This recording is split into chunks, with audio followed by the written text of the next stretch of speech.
이곳에 오신 여러분들 사랑하고 축복합니다. 우리 시간 사도신경 하심으로 주일 예배 시작하도록 하겠습니다. 전능하사 천지를 만드신 하나님 아버지를 내가 믿사오며 그 외아들 우리 주 예수 그리스도를 믿사오니 이는 성령으로 잉태하사 공정녀 마리아에게 나시고 본디오 빌라도에게 고난을 받으사 십자가에 못 박혀 죽으시고 장사한 지 사흘 만에 죽은 자 가운데서 다시 살아나시며 하늘에 오르사 전능하신 하나님 우편에 앉아 계시다가 저리로서 산자와 죽은 자를 심판하러 오시리라.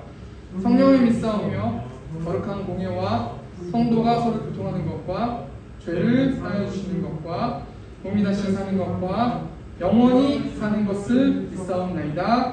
아멘. 이 시간 6월절 어린 양의 피로 찬양하겠습니다.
주옵소서.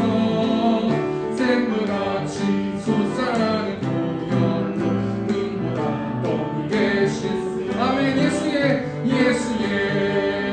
보혈로 그대 지키어 있는 것 마음속에 여러 가지 죄악이 3절 다시 한번 찬양하겠습니다. 주님 예수 다시 그대 영접하니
회개하는 마음을 가지고 하나님 우리 마음을 담아서 하나님 기도하길 원합니다. 한 주 동안 하나님 알고 지은 죄 모르고 지은 죄 하나님 주의 보혈로 덮어주시고 우리가 하나님 말로 하나님 선포하고 말할 때에 하나님께서 그 중심을 보시고 하나님 온전히 하나님과 올바른 관계를 맺을 수 있는 예배될 수 있도록 인도해 달라고 우리 시간 주여 한번 외치고 통성으로 기도하겠습니다. 주여 하나님 감사합니다. 한 주 동안 하나님 눈동자같이 지켜주시고 하나님 우리와 이 예배당에 나와서 하나님 예배할 수 있도록 하나님 인도하여 주셔서 하나님 감사합니다. 하나님 우리가 회개하는 마음을 가지고 주의 보혈 앞에 하나님 나왔습니다. 하나님 우리의 마음을 정케 하여 주시고 주의 보혈 하나님 능력 있다고 하나님 말씀하셨사오니 예수의 피가 하나님 우리에게 구원을 준다고 하나님 말씀하셨사오니 하나님 그 마음을 믿고 그 말씀을 믿고 하나님 온전히 하나님만 예배할 수 있는 우리 될 수 있도록 아버지 인도하여 주시고 온전히 예수 그리스도가 왕 대신 교회 될 수 있도록 예수 그리스도가 주인 되는 교회 될 수 있도록 예수 그리스도가 우리 교회의 머리 될 수 있도록 아버지께서 붙들어 주시고 하나님 그 왕 대신 예수님을 찬양하면서 나아가는 이 시간 될 수 있도록 아버지 축복하여 주시고 인도하여 주시옵소서. 예수님의 이름으로 기도합니다. 네, 이 시간 최원자 권사님 기도해 주시겠습니다.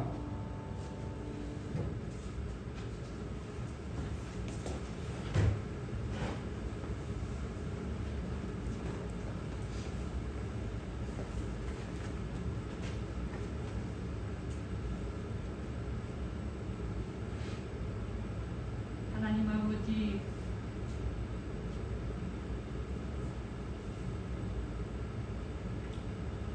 한 주간도 주님의 날개 아래 풀어주시고 오늘 거룩하고 복된 날 새움교회로 인도하심을 감사드립니다.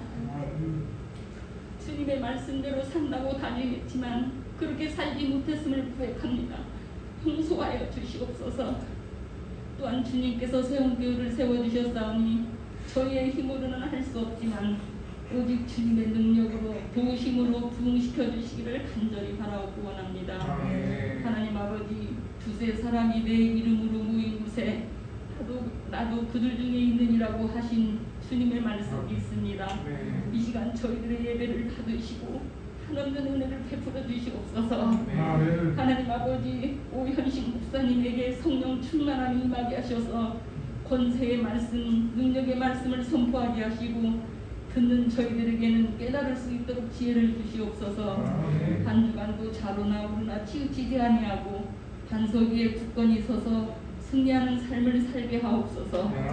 좋은 시간이 오니 마치는 시간까지 은혜가 가득하게 하시고 기쁨이 충만하게 하옵소서. 이 모든 말씀 살아계신 예수님의 이름으로 기도드립니다. 아멘.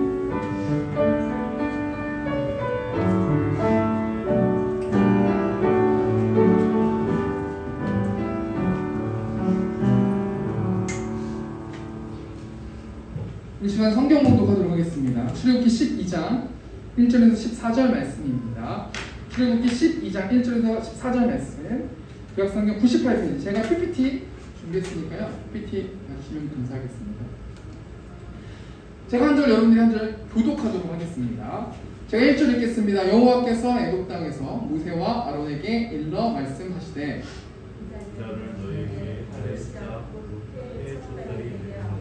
너희는 이스라엘 온 회중에게 말하여 이르라. 이날 열흘에 너희 각자가 어린 양을 취할지니 각 가족대로 그 식구를 위하여 어린 양을 취하되 그 어린 양에 대하여 식구가 넘어져오면 그 집의 이웃과 함께 사냥수를 따라서 그날을 취하며 각 사람이 먹을 수 있는 분량에 따라서 너희 어린 양을 계산할 것이며 너희 어린 양은 흠없고 1년 된 수컷으로 하되 양이나 염소 중에서 취하고 이날 그 나올 날까지 따라 그때 이스라엘 회중이 그 양을 잡고 그 피를 양을 먹을 집 좌우 문설치와 임방에 바르고 그 밤에 그 고기를 불에 구워 무료와 쓴 나물과 빵으로 먹되 날 것으로나 물에 삶아서 먹지 말고 머리와 다리와 내장을 다 불에 구워 먹고 아침까지 남겨두지 말며 아침까지 한 것을 먹으라. 너희는 그것을 이렇게 먹을지니 허리에 띠를 띠고 발에 신을 신고 손에 지팡이를 잡고 급히 먹으라. 이것이 여호와의 유월절이니라. 내가 그 밤에 이 땅에 두루다니며 사람이나 짐승을 방문하고 그 땅에 있는 모든 성을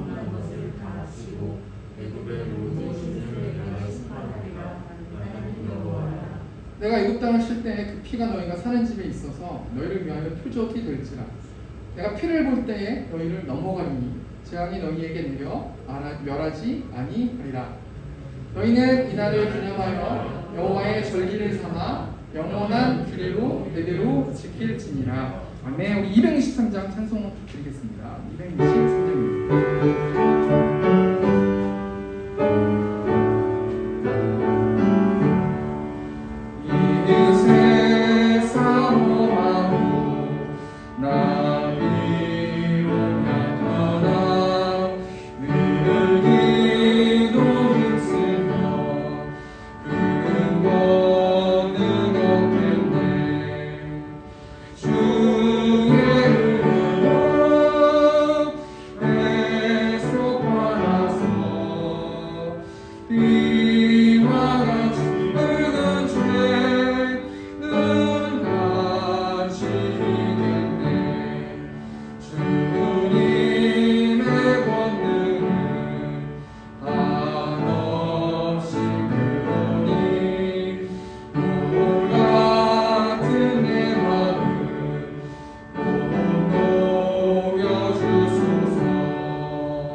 오늘은 출애굽기 12장 1절부터 14절 말씀 가지고 여호와의 유월절이라는 제목을 가지고 하나님 말씀 나누도록 하겠습니다. 세움교회는 하나님이 세워주신 교회고요. 하나님이 세우시고 하나님만 주인 되는 공동체가 세움교회입니다. 여러분, 이 세상의 모든 공동체들은 그 공동체가 지향하거나 목적하는 것이 있습니다. 예를 들어서 대한민국에서 최고의 기업이 어느 기업이냐면 삼성전자하지 않습니까?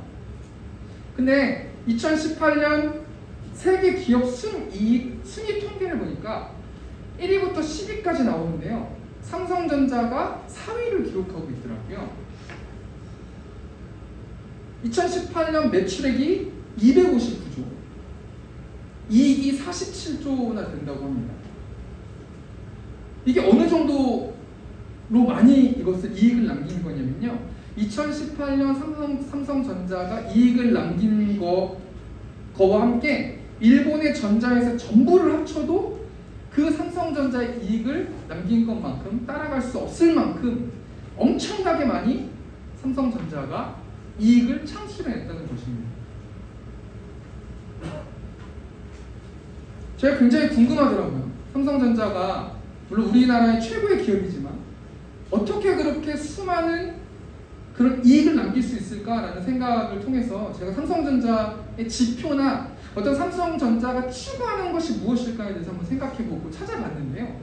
찾아보니까 5가지 지표가 있더라고요.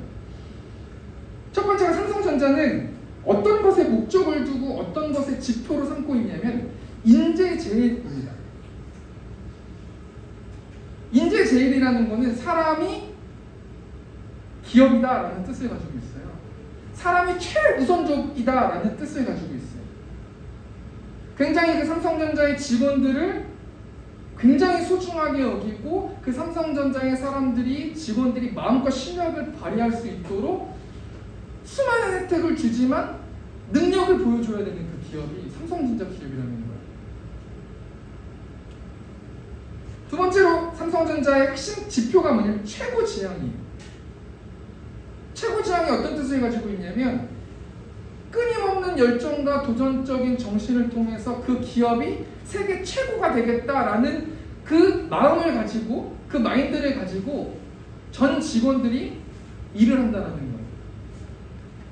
그러니까 그 회사의 중역들이 또는 그 회사의 임원들이 아이디어나 어떤 계획을 하거나 기획을 할 때 전 세계 최고가 돼야 된다는 그 마음 상태를 가지고 회의에 임하고 직장 생활을 한다는 거예요.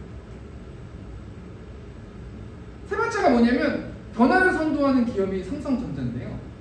변화하지 않으면 살아남을 수 없다는 위기의식을 가지고 계속해서 경솔하게 행동하지 않고 꾸준히 이 세상의 트렌드가 어떤 것인가를 찾으면서 겸손히 노력하는 기업이 삼성전자라는 거예요. 네 번째가 정도의 경영을 한다는 거예요. 올바르고 바르고 세상 가운데서 떳떳한 그런 기업이 될 수 있도록 노력하면서 정도의 경영을 한다는 거예요. 마지막 다섯 번째가 상생을 추구하는데 삼성전자는 본인의 기업만 잘 먹고 잘 사는 기업이 아니라 나라와 또는 지역사회와 인류가 모두가 공동으로 번영하면서 살아가자라는 지표를 가지고 있다는 거예요.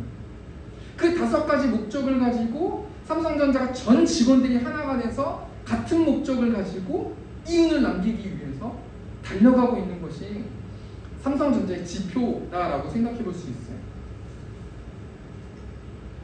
그러면서 제가 우리 세움교회 지표에 대해서 한번 생각해 봤는데요. 오늘 주보 보시면은 세움교회 지표가 나와 있거든요.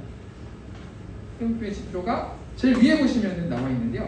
반석 위에 세워진 세움교회라는 주제에 있거든요. 마태복음 16장 18절 말씀. 그러니까 PPT. 네. 또 내가 내게 이르노니 너는 베드로라 내가 이 반석 위에 내 교회를 세우리니 음부의 권세가 이기지 못하리라. 세움교회 지표라는 뜻이 방향, 목적 어떤 이런 뜻이거든요. 그러니까 세움교회는 어떤 목적을 향해서 달려가냐면 이 반석 위에 교회가 세워졌는데 이 반석이 무엇이냐면 예수님이 구원자시다. 또 예수님이 성육신하신 하나님이시다. 예수님이 주인공이 되는 교회가 세움교회라는 거예요. 예수님이 왕이신 교회가, 예수님이 이 교회의 머리신 교회가 세움교회라는 거예요. 그 지표, 그 목적, 그 방향을 가지고 달려가는데 그 디테일하게 어떤 방향을 가지고 어떻게 실천을 목표할 수 있을까? 어떻게 실천할 수 있을까? 어떻게 처져 있는 사람들, 세상 가운데서 힘없이 맥없이 영적 전쟁에서 짓눌려 있는 사람들이 어떻게 하나님을 바라보면서 세울 수 있을까? 네 가지 실천 목표를 전에 말씀드렸잖아요. 하나님만 예배하는 교회, 말씀으로 살아내는 교회, 또 이웃을 사랑하는 교회, 복음을 전파하는 교회, 이 네 가지 실천 목표를 가지고 이제 달려갈 건데요. 2022년에는 실천 목표가 뭐냐면 하나님만 예배하는 교회라는 이 주제를 가지고 1년 동안 예배에 대해서 생각해보는 세움교회가 됐으면 좋겠는데요. 왜 그렇게 예배할까? 왜 교회에 나오면 왜 자꾸 예배를 드리라고 할까? 그 이유가 있는데 출애굽기 3장 12절 말씀 보니까 하나님이 이르시되 내가 반드시 너와 함께 있으리라. 내가 그 백성을 애굽에서 인도하여 낸 후에 너희가 이 산에서 하나님을 섬기리니 이것이 내가 너를 보낸 증거니라. 애굽에 있는 세상에 있는 이스라엘 백성들, 하나님의 선택된 백성들이 가나안 땅으로 가는 여정 가운데서 왜 애굽에서 학대받고 있는 이스라엘 백성들을 끄집어냈는가? 그 이유가 하나라는 거예요. 그게 뭐냐면 예배하는 백성 만들려고, 하나님을 섬기는 백성, 하나님을 주인으로 모시는 백성을 만들려고 애굽에 있는 이스라엘 백성들을 끄집어낸 것처럼 기독교에서는 예배가 굉장히 중요하다는 거예요. 오늘 본 말씀 보면 1절 말씀 보니까 여호와께서 애굽 땅에서 모세와 아론에게 일러 말씀하시되, 지금 하나님께서, 여호와 하나님께서 모세와 아론에게 말씀하고 계신다라고 나오는데요. 제가 이 말씀 보고 굉장히 은혜 받은 게 뭐냐면, 모세와 아론은 하나님과 교통하고 있다는 거예요. 하나님과 대화하고 있다는 거예요. 하나님 말씀이 들렸을 때 들려진다는 거예요. 여러분, 이게 굉장히 큰 은혜입니다. 어떤 기준과 잣대가 없을 때 하나님의 말씀이 들리지 않는다고 한다면 내 힘과 내 방법대로만 해야 될 수밖에 없잖아요.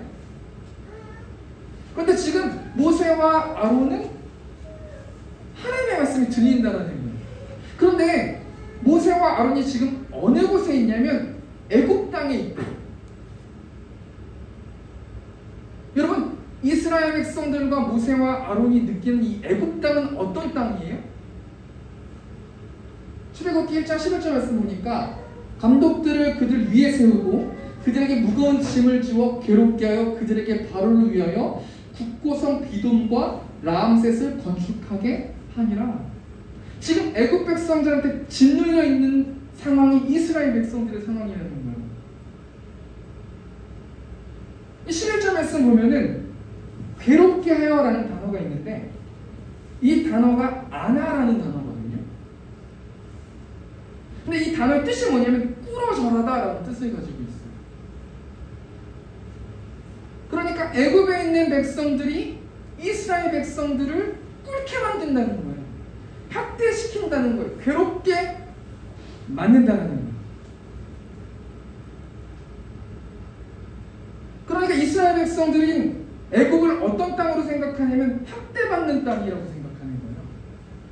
짓눌려서 살아가는 삶을 살고 있는 사람들이 이스라엘 백성이라는 거예요.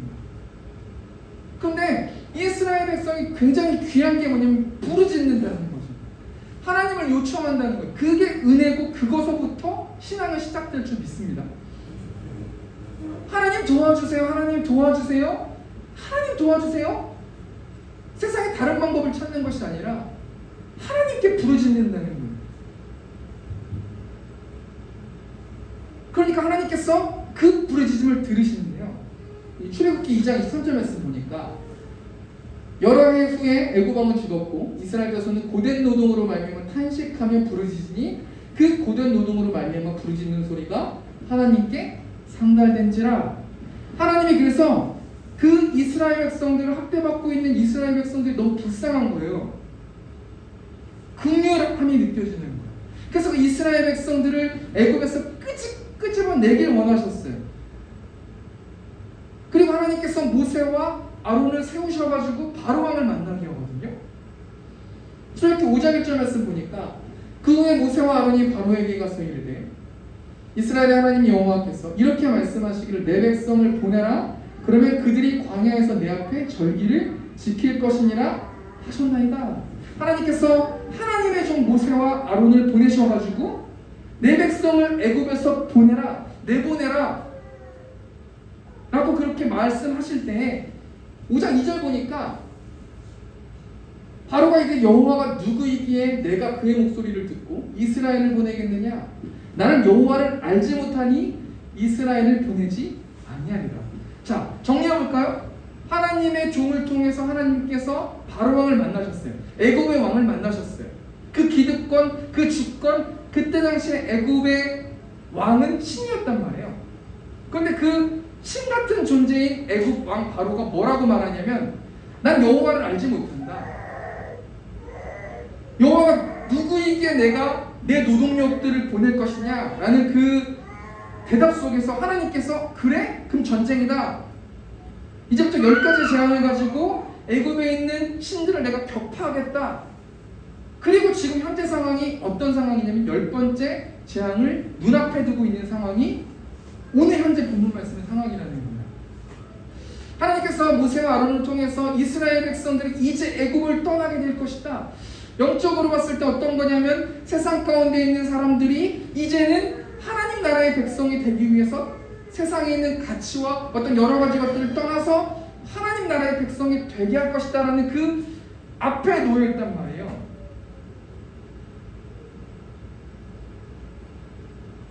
상황 가운데서 하나님께서 완벽한 하나님의 백성을 만들기 위해서 이스라엘 백성에게 달력을 바꿔주시는데요. 오늘 본문 2절 말씀 보니까 이 달을 너희에게 달의 시작 곧 해의 첫 달이 되게 하고, 여기서 지금 이 달이 나오는데 이 달은 애굽에서 7월이었거든요. 지금 우리 달력으로 봤을 때는 이 7월 이 달이 3월이에요. 그런데 모든 애굽 사람들이 7월로 생각하고 있는 이 달력을 이제부터 여기서 1월이다 라고 바꿔주시는 거예요. 이건 무슨 뜻을 가지고 있냐면, 이제는 너희가 애굽을 탈출해서 가나안 땅으로 들어가는 영적인 하나님의 자녀들은 애굽의 문화와 관습을 따르는 사람들이 아니고 하나님 나라의 문화와 관습을 따르는 사람들로 교체하겠다라는 거예요. 이제는 세상의 관점으로 사는 사람들이 아니에요. 출애굽기 13장 21절 말씀 보니까 여호와께서 그들 앞에 서가시며 낮에는 구름 기둥으로 그들에게를 인도하시고 밤에는 불 기둥을 그들에게 비추사 낮이나 밤이나 진행하게 하시니 낮에는 구름 기둥 밤에는 불 기둥이 백성 앞에서 떠나지 아니하니라. 이스라엘 백성들이 애굽을 탈출해서 나왔을 때 그 애굽의 민족, 그 주위에 있는 사람들의 관습을 따라서 살지 않았어요. 구름 기둥이 움직이면 자다가도 걸어가게 되고 불 기둥이 움직이면 자다가도 걸어가게 되는 하나님 말씀을 쫓아가는 백성이 되었다라는 거예요. 그런데 신명기 8장 4절 말씀 보니까 이 40년 동안에 내 의복이 헤어지지 아니하였고 내 발이 부르트지 아니하였느니라. 40년 광야 생활뿐만 아니라 애굽을 탈출해서 가나안 땅으로 들어가는 여정 가운데서 한 번도 이스라엘 백성들이 굶은 적이 없다라는 거예요. 말씀을 준비하면서 저에게 적용해봤어요. 우리 가정에게 적용해봤어요. 우리 가정은 과연 이 세상의 관습대로 살아가는 가정인가? 하나님의 말씀을 따라가는 가정인가? 우리 한번 각자 마음속으로 좀 생각해보는 여러분 되셨으면 좋겠습니다. 하나님의 백성은 하나님 말씀 따라가는 사람이에요. 하나님 백성은 하나님이 요청하신 곳에 가는 그 백성이 하나님의 백성이라는 거예요. 그리고 오늘 본문 3절 말씀 보면은 여호와 하나님이 모세와 아론에게 이스라엘 온 회중에게 명령하는데요. 그게 어떤 말씀이냐면 정리해보면 12절 말씀이거든요. 오늘 보면 12절 말씀. 내가 그 밤에 애굽 땅에 두루다니며 사람이나 짐승을 막론하고 애굽 땅에 있는 모든 처음 난 것을 다 치고 애굽의 모든 신을 내가 심판하리라. 나는 여호와라. 지금 이 내용이 어떤 내용이냐면 10번째 재앙의 내용이고 하나님께서 명령하신 내용이라는 거예요. 10번째 재앙 전 4번째 파리 재앙, 5번째, 6번째 어떤 이런 재앙은 하나님의 이스라엘 백성들을 구별시키셨거든요. 애굽 백성만 당하게 했어요. 애굽 백성만 파리 재앙에 당하게 했고 돌림병 재앙을 당하게 했단 말이에요. 그런데 10번째 재앙은 그 애굽에 있는 모든 사람들이 어떻게 되는 거냐면 내가 심판하리라. 애굽 땅에 있는 모든 처음 당한 것을 다 칠 거고 애굽의 모든 신을 내가 심판할 것이다. 모든 사람, 이 땅에 살고 있는 모든 사람은 죄인이잖아요. 그러니까 우리가 이 말씀 통해서 무엇을 생각해 볼 수 있냐면 세상에는 끝이 있고 심판이 있다는 거예요. 우리는 그 끝을 준비하는 사람이 크리스천이라는 거예요. 창세기 19장 말씀 보니까 아브라함에게 찾아왔던 천사 두 천사가 있는데 소돔과 고모라 땅으로 그 천사가 가게 돼요. 그런데 그 천사들이 소돔과 고모라라는 곳으로 갔을 때 롯이 그 앞에서 마주하게 되고 그 두 천사를 롯의 집으로 데리고 간단 말이에요. 그럴 때 소돔과 고모라 사람들이 어떤 반응을 보이냐면 창세기 19장 4절 말씀 보니까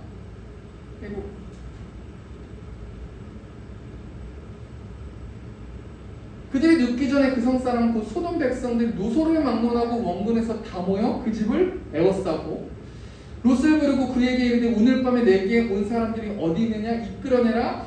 우리가 그들을 상관하리라. 남자와 여자와 할 것 없이 새로운 사람들, 새로운 어떤 사람들이 오니까 남자든 여자든 어떤 상황을 펼치고 있는 거예요? 육체적인 자신의 정욕을 채우기 위해서, 그 육체적인 욕구를 채우기 위해서 사람이 공격적으로 바뀌어진다는 거예요. 어찌 보면 우리가 살고 있는 이 세상의 사람들이 그렇지 않을까요? 우리 육체의 욕구를 채우기 위해서 돈을 벌고, 육체의 욕구를 채우기 위해서 즐기고, 이때 소돔과 고모라 사람들이 어떻게 심판받습니까? 창세기 19장 24절 말씀 보니까 여호와께서 하늘 곧 여호와께로부터 유황과 불을 소돔과 고모라에 비같이 내리사 그 성들과 온 들과 성에 거주하는 모든 백성과 땅에 난 것을 다 엎어 멸하셨더라. 창세기 19장 말씀 보면서 우리가 무엇을 생각해 보아야 되냐면, 모든 인간은 심판을 받는다는 거예요. 그 모든 인간 하나님 앞에 서야 될 때가 온다라는 거예요.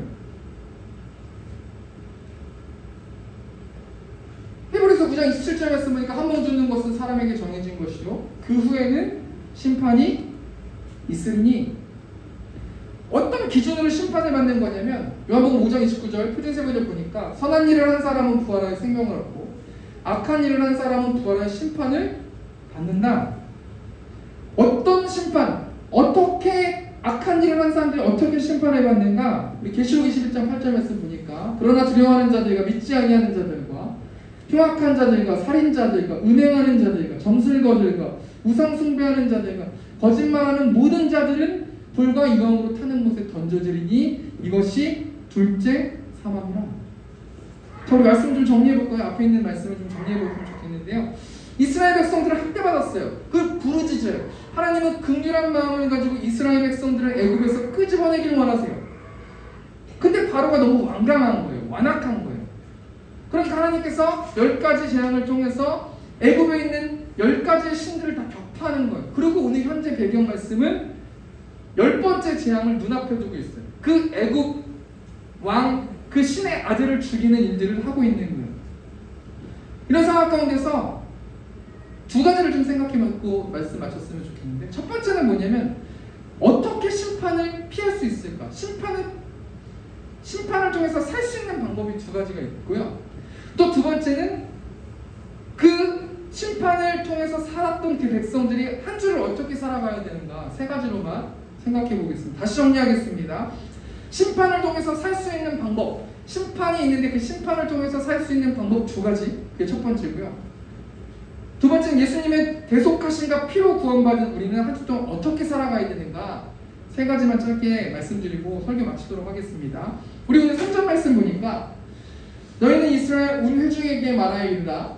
이달 열흘에 너희 각자가 어린 양을 잡을지니 각 가족대로 그 식구를 위하여 어린 양을 취하되. 여기 핵심이 뭐냐면 어린 양을 잡는다는 거예요. 어린 양을 취한다는 거예요. 근데 그 가족대로 그 어린 양 한 마리를 취한다고 했으니까 이때 당시에 가족이 한 10명 정도 됐다고 하거든요. 그러니까 어린 양 하나를 잡아서 10명의 가족이 그 어린 양을 취하게 된다는 거예요. 사절 말씀 보니까 그 어린 양에 대한 식구가 너무 적으면 그 집의 이웃과 함께 사람의 수를 따라서 하나를 잡고 각 사람이 먹을 수 있는 분량에 따라서 너희 어린 양을 계산할 것이며, 식구가 너무 적으면 양을 계속해서 낭비하고 죽이지 말고 이웃과 함께 잡으라는 거예요. 그리고 중요한 포인트가 뭐냐면 5절 말씀인데요. 너희 어린 양은 흠없고 1년 된 수컷으로 하되 양이나 염소 중에서 취하고. 자, 심판을 통해서 살 수 있는 방법, 하나님께서 모든 애굽에 있는 사람들 다 심판하고 죽일 거라고 말씀하셨어요. 근데 그 심판을 통해서 살 수 있는 방법이 뭐냐면 어린 양을 잡아야 되는데, 그 어린 양이 어떤 어린 양이냐면 흠이 없는 어린 양을 말하는 거예요. 이것은 어떤 것을 의미하는 거냐면 예수님의 대속하심에 대해서 의미하는 거거든요. 이 말씀 우리에게 적용해보면 우리의 영적 상태를 어떻게 알 수 있냐면, 저 같은 경우는 예수님의 십자가라는 그 단어를 제 마음속에 떠올렸을 때 나타나는 반응이 지금 여러분들의 영적 상태라는 거예요. 말씀을 준비하면서 예수님의 대속하심, 그 대속하심이 뭐예요? 인간의 모든 죄들을 해결하기 위해서 예수님께서 이 땅에 오시고 그 죄를 속죄하기 위해서 십자가에 달려 돌아가신 그 사건을 내가 내 마음속으로 생각했을 때 어떤 반응이 생기는가? 그게 지금 현재 나의 영적 상태라는 거예요. 요한복음 1장 29절 말씀 보니까 이튿날 요한이 예수께서 자기에게 나오심을 보고 이르되 보라 세상 죄를 지고 가는 하나님의 어린 양이로다. 예수님은 죄가 없으신 분이에요. 그리고 그 어린 양 대신 예수님께서 이 땅 가운데 오셔서 우리의 모든 인류를 대속해 주셨어요. 그래서 우리가 최종적으로 심판을 받을 때 우리의 죄 없음을 어떻게 증명할 수 있냐면 예수님의 십자가를 통해서 내 죄가 다 사해졌다 라고 믿는 사람들만 내가 가지고 있는 죄들을 해결받을 수 있다라는 거예요. 두 번째 심판을 통해 살 수 있는 방법이 뭐냐면 6절 말씀인데요. 이달 열 나흘날까지 간직하였다가 해질 때에 이스라엘 회중이 그 양을 잡고 7절 보니까 그 피를 양을 먹을 집 좌우 문설주와 임방에 버리고 양을 잡았어요. 두 번째는 어떻게 되냐면 그 양의 피를 집 좌우 문설주, 집 좌우라는 건 왼쪽과 오른쪽에 문설주에 피를 바르고 그 임방에 바른다라는 거 그 위에 있는 임방에다가 문이 이렇게 돼 있잖아요. 그러니까 좌우하고 우하고 피를 바르고 위까지 다 피를 바른다는 거예요. 그게 어떤 피냐면 대속의 피. 나 대신에 죽을 그 어린 양의 피를 발라야 된다는 거예요. 그런데 13절 말씀 보니까 어떻게 돼요? 내가 애굽 땅을 칠 때 그 피가 너희가 사는 집에 있어서 너희를 위하여 표적이 될지라 내가 피를 볼 때 너희를 넘어가리니 재앙이 너희에게 내려 멸하지 아니하리라. 오늘 설교 제목이 여호와 유월절이잖아요. 그 유월절이란 단어가 패스오버잖아요. 넘어간다라는 거예요. 우리가 이 말씀 중에서 뭘 생각해 볼 수 있냐면 그 집에서 어린 양의 피를 바르고 그 집안에 있는 그 다음날에 되면 다 장자가 죽거든요. 근데 그 집안에 있는 사람의 어느 정도의 영적인 어떤 그런 상태, 여러 가지 죄, 학식, 모든 어떤 그런 것들이 의미가 없는 거예요. 심판 앞에서는 사람의 죄를 해결받을 수 있는 한 가지는 뭐냐면 예수 그리스도의 피라는 거예요. 예수님의 대속하심을 믿고 그 예수 그리스도의 피로 인해서 모든 인간이 구원을 받을 수 있다라는 거예요. 히브리서 9장 22절 말씀 보니까 율법을 따라 거의 모든 물건이 피로써 정결하게 되나니 피 흘림이 없은즉 사함이 없느니라. 예수 그리스도의 피를 통해서 인류의 모든 죄를 해결할 수 있는 상기를 내셨다라는 거예요. 자, 첫 번째 정리해 볼까요? 심판을 피할 수 있는 방법이 있어요. 살 수 있는 방법이 있어요. 첫 번째가 뭐냐면 어린 양을 잡는 거예요. 나 대신에 죽을 그 어린 양. 그것이 신약에 있어서 어떤 것을 상징하냐면 예수 그리스도의 대속하심을 상징한다는 거예요. 두 번째로 어떻게 심판을 통해서 살 수 있는가? 문설주와 임방에 어린 양의 피를 바르면 예수 그리스도의 그 피를 바르면 그 피를 통해서 우리가 신학적으로 생각해보면 그 피가 예수 그리스도가 우리를 위해서 대속함을 해주셨다, 그 십자가에 달려 돌아가셨다라는 것을 믿었을 때 우리는 심판을 통해서 피할 수 있다라는 거예요. 그럼 두 번째로 그 예수님의 대속하심과 피로 구원받은 우리는 한 주 동안 어떻게 살아가야 되는가? 이 얘기만 세 가지만 이야기하고 마치겠습니다. 건반 부탁드리겠습니다. 8절 말씀, 그렇게 구속함을 받은 예수님의 자녀들, 크리스찬들, 하나님의 자녀들은 어떻게 한 주 동안 우리는 살아가야 되는가? 8절 말씀 보니까 그 밤에 그 고기를 불에 구워 무교봉과 쓴나물과 아울러 먹대요. 지금 이제 하나님께서 이스라엘 백성들이 10가지 재앙을 통해서 너희는 애굽을 탈출할 것이다 라고 말씀하셨거든요. 그리고 나서 부탁한 게 있는데 뭐라고 말씀하시냐면 쓴 나물을 먹으라는 거예요.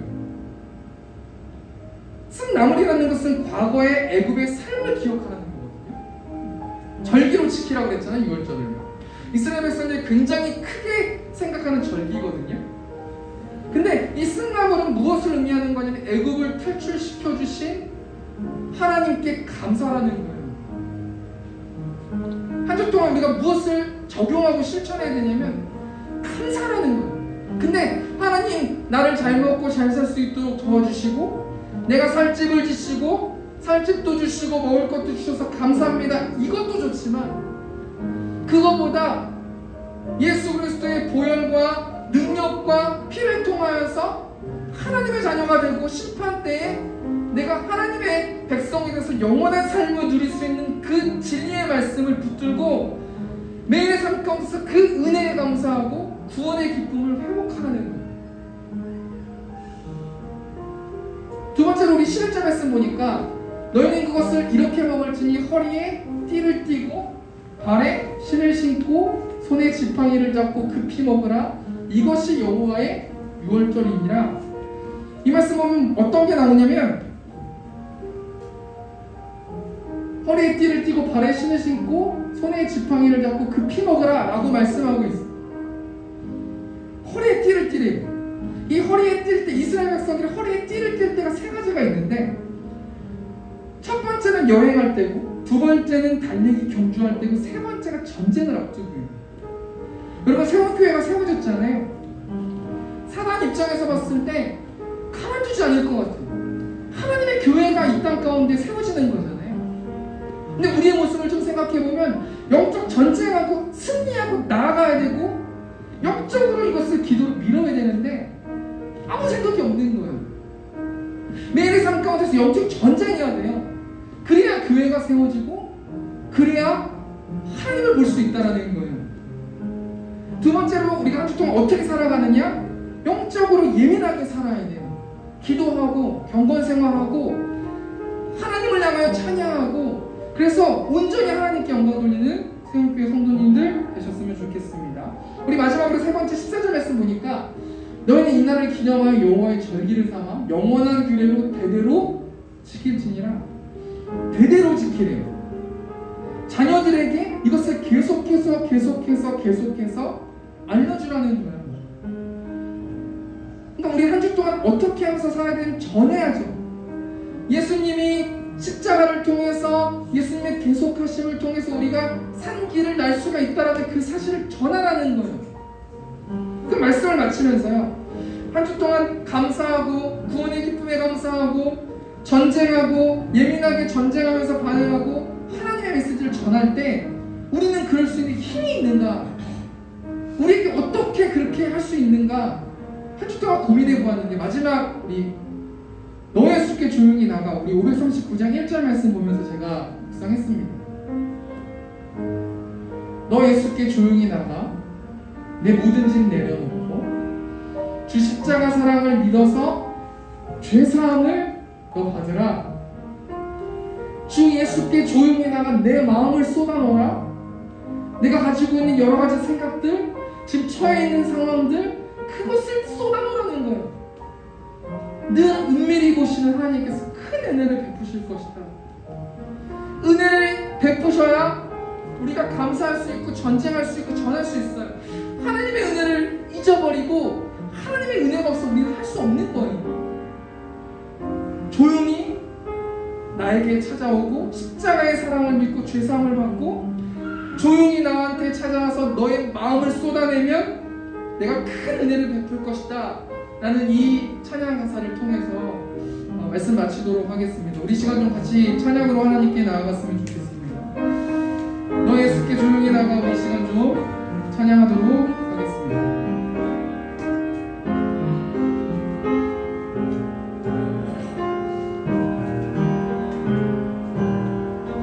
너 예수께 조용히 나가 내 모든 짐 내려놓고 주 십자가 사랑을 믿어 주 십자가 사랑을 믿어 죄사함을 내어받으라. 주 예수께 조용히 주 예수께 조용히 나가 내 마음을 쏟아놓으라. 아멘. 늘 은밀히 보시는 늘 은밀히 보시는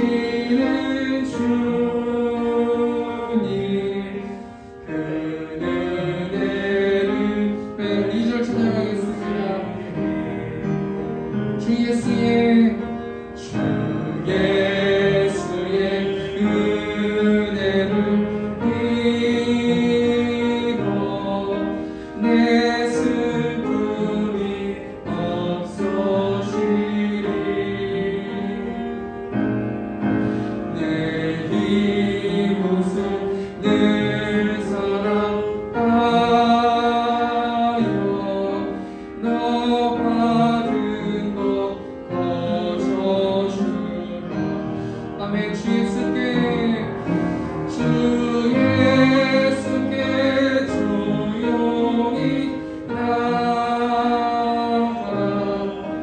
내 마음을 쏟아놓아 늘은 미리 오시는 주님 그 은혜를 베푸 3절 찬양하겠습니다. 주 예수를 친구 삼아 주 예수를 친구로 삼아 늘 내 옆에 오시어라 그 영원한 생명 그 영원한 생명수 내 마음 목축이여 아멘.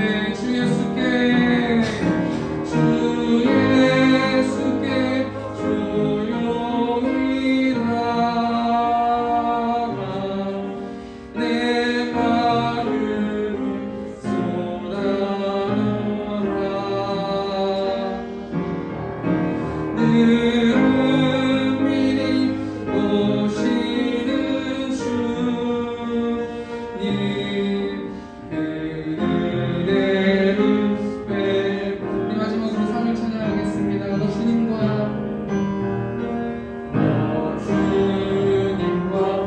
사귀어 살며 새 생명이 넘치리라 주 예수를 찾느니 앞에 참 많은 빛 비추어라 주 예수께 조용히 나가 내 마음을 쏟아놓아 늘은 미리 오시는 주님 그 은혜를 목소리로만 찬양하겠습니다. 주 예수께 조용히 나가 주 예수께 조용히 나가 내 마음을 쏟아놓아 아멘. 늘은 미리 보시는 늘은 미리 보시는 주님 그 은혜를 베푸시니 우리 시간 좀 같이 마음을 담아서 기도로 나갔으면 좋겠습니다. 하나님을 전하고 영적 전쟁할 힘이 없습니다.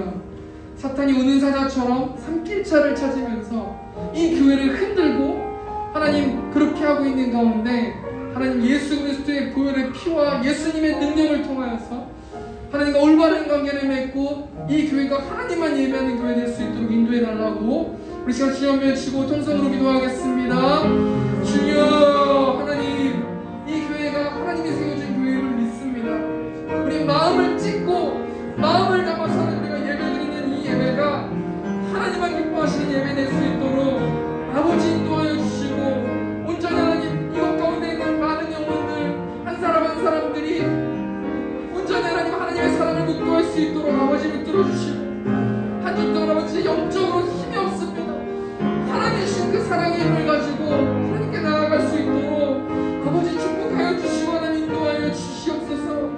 하나님 코로나 위기 속에서 한 주 동안 눈동자같이 지켜주시고 하나님 온전히 하나님만 바라보면서 나아갈 수 있는 한 영혼한 영혼들 될 수 있도록 아버지 축복하여 주시고 하나님 인도하여 주시옵소서. 1절 너의 숙회 주님이라 1절 찬양하시면서 우리 봉헌하는 시간 갖도록 하겠습니다. 너의 숙회 조용히 나가 너의 숙회 조용히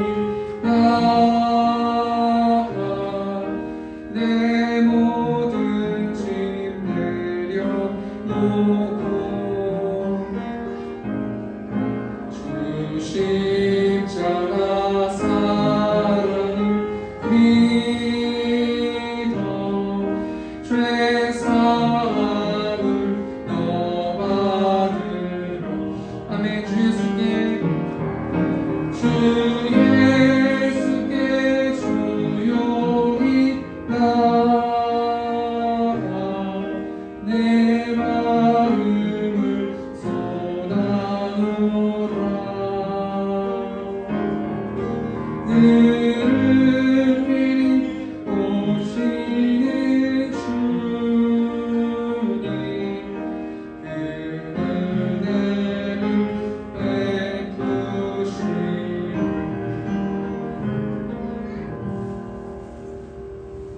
아멘. 우리 시간 교회 소식 광고하는 시간 하도록 하겠습니다. 우리 주보 뒷면에 보시면요, 교회 소식이 이렇게 나와 있는데요.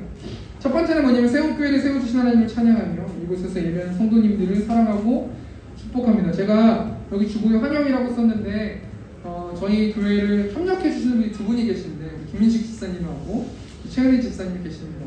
저분 이들의 헌신 때문에 저희 교회가 좀 풍성해지고 있습니다. 많이 이분들을 위해서 기도해 주시고 또 영육간에 강건함 허락해 달라고 기도해 주셨으면 감사하겠습니다. 두 번째 강구가 뭐냐면요, 위례에 있는 바른교회에서 세움교회를 위하여 3년 동안 매달 20만 원씩 후원해 주시기로 작정해 주셨습니다. 하나님께서 자꾸 다른 분들을 통해서 또 섬기는 분들을 통해서 세움교회가 잘 세워질 수 있도록 하나님께서 열심히 지금 일하고 계십니다. 우리 위례에 있는 그 바른교회를 위해서 또 우리 그 목사님을 위해서 좀 한 주 동안 기도해 주시면 감사하겠습니다. 우리 세 번째 광고는 김문교 전도사님, 제가 알고 있는 동생인데요. 이 전도사님께서 오디오 믹서를 헌물해 주셔가지고 이따가 예배 마치고 여기 건반을 좀 빌려주신다 그래서 한번 좀 보고 그래서 더 풍성하게 예배를 드릴 수 있도록 됐습니다. 우리 다음 주 기도는 정윤란 집사님께서 또 준비해 주시면 감사하겠습니다. 제가 헌금 기도하고 축도로 예배 마치도록 하겠습니다. 우리를 구원하신 하나님, 이 시간 하나님께 예배할 수 있도록 한 영혼 한 영혼들을 불러주셔서 하나님 감사합니다. 하나님 이 헌금 가운데 축복하여 주시고 온전히 영적으로나 육적으로 채워주셔서 하나님의 전능하심을 느낄 수 있도록 아버지 붙들어 주시고 예수님의 십자가의 보혈의 힘을 가지고 매일의 삶 가운데서 영적 전쟁하면서 살아갈 수 있는 세움교회 될 수 있도록 아버지 붙들어 주시고 하나님 인도하여 주시옵소서. 이제는 우리 주 예수 그리스도의 은혜와 하나님 아버지의 극진하신 사랑하심과 성령 하나님의 내주교통 역사하심이 하나님만 예배하길 원하는 이곳에 있는 회중들의 머리 위에 이제로부터 영원토록 함께 있을지어다. 아멘.